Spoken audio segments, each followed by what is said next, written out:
நீயே இன்னம் உறங்குதியோ சில்லென்றழ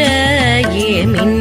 நங்கையீர் போதருகின்றேன் வல்லை உன் கட்டுரைகள் பண்டே உன் வாயறிதும் வல்லீர்கள் நீங்களே